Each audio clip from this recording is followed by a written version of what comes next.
और इस बार परिवर्तन का चुनाव होगा। बंगाल में भी परिवर्तन होने वाला है।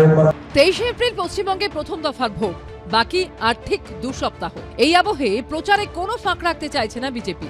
এই সপ্তাহের বাকি দিনগুলোতে প্রায় রোজ পালা করে এ রাজ্যে আসছেন নরেন্দ্র মোদী এবং অমিত শাহ। বৃহস্পতিবার রাজ্যে আসছেন প্রধানমন্ত্রী নরেন্দ্র মোদী, পরদিন অর্থাৎ শুক্রবারই রাজ্যে আসছেন অমিত শাহ, তারপর শনিবারই ফের পশ্চিমবঙ্গে আসবেন প্রধানমন্ত্রী নরেন্দ্র মোদী। বৃহস্পতিবার এ রাজ্যে 3টি সভা করবেন প্রধানমন্ত্রী। সকাল 9:30টায় হলদিয়া জনসভা, তারপর আসানসোলের পোলো গ্রাউন্ডে, এরপর বীরভূমের সিউড়িতে সভা করবেন তিনি। দেশের প্রধানমন্ত্রী আসবেন, আবার আসবেন, বারবার আসবেন। স্বরাষ্ট্রমন্ত্রী 17 দিন পশ্চিমবঙ্গে থাকবেন। বহু নেতা আসবেন, যোগীজি আসবেন, ভিন্ন ভিন্ন রাজ্যের মুখ্যমন্ত্রীরা আসবেন।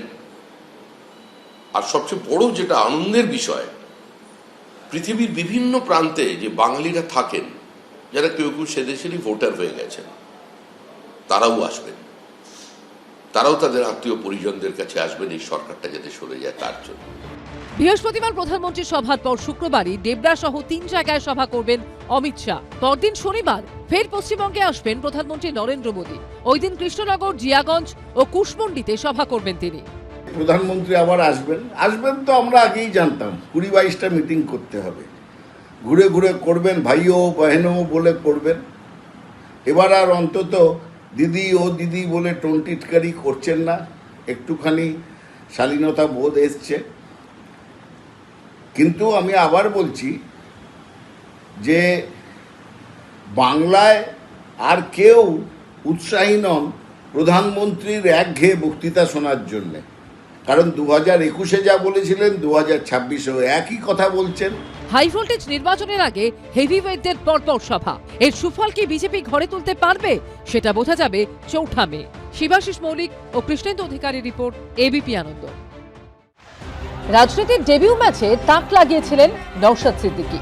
21-এ প্রথমবার ভোটে দাঁড়িয়ে তৃণমূলের গড় দক্ষিণ 24 পরগনাতেই তৃণমূলের থেকে ছিনিয়ে নিয়েছিলেন ভাঙড়ের মতো বিধানসভা আসন। এবারও সেই কেন্দ্রে আইএসএফ এর প্রার্থী তিনি। তবে এবার লড়াই বেশ কঠিন। উল্টো দিকে রয়েছেন তৃণমূলের শওকত মোল্লার মতো হেভিওয়েট প্রার্থী, আর ভাঙড়ে এবার বিজেপির প্রার্থী জয়ন্ত গায়েন। এই কেন্দ্রে প্রার্থী দিয়েছে হুমায়ুন কবিরের আমজনতা উন্নয়ন পার্টিও। সেখানে তারা প্রার্থী করেছে সীমা ভট্টাচার্যকে। তবে নওশাদ অবশ্য কনফিডেন্ট। ভাঙড়ের মানুষ মনস্থির করে নিয়েছে যে ভাঙড়ে কোনো নোটারিয়াস ক্রিমিনালকে, বোমবাদার লোককে তারা ভোটে জিতাবে না। ভাঙড়ের সুনাম ক্ষুণ্ণ হবে।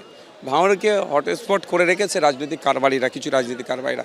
ভাঙড়ের মানুষ অত্যন্ত সহজ সরল মানুষ, এরা হিংসা মারামারি পছন্দ করে না, এরা মানুষের জন্য কাজ করতে চায়, মানুষের সাথে থাকতে চায়। প্রতিদিন নিজের কেন্দ্র তো বটেই, অন্য কেন্দ্রেও আইএসএফ প্রার্থীদের হয়ে প্রচার সারছেন নওশাদ। সেই সঙ্গে চলছে ভাঙড় নিয়ে অঙ্ক।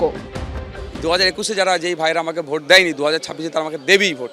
কারণ 5 বছর আমার অ্যাক্টিভিটি, তাদের জন্য সে ওয়েটল্যান্ড থেকে শুরু করে হসপিটাল, ভাঙড়ের শিক্ষা প্রতিষ্ঠান, রাস্তাঘাট সহ যাও যতটুকু উন্নয়ন হয়েছে সবটাই আমার জন্য হয়েছে। হ্যাঁ, ফিতেটা কাটছে শওকত সাহেব, দাবিটা আমার ছিল, সেটা তারা বুঝতে পেরেছে। সুতরাং তারাও এবার আমাকে ভোট দেবে। গত বিধানসভা নির্বাচনে ভাঙড় থেকে 1 লক্ষের বেশি ভোট পেয়েছিলেন নওশাদ সিদ্দিকী।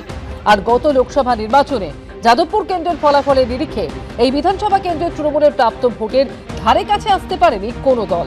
এবার দেখার এই বিধানসভা ভোটে এখানে কি হয়। ঐশী মুখোপাধ্যায়, এবিপি আনন্দ। এবিপি আনন্দ, এগিয়ে থাকে, এগিয়ে রাখে।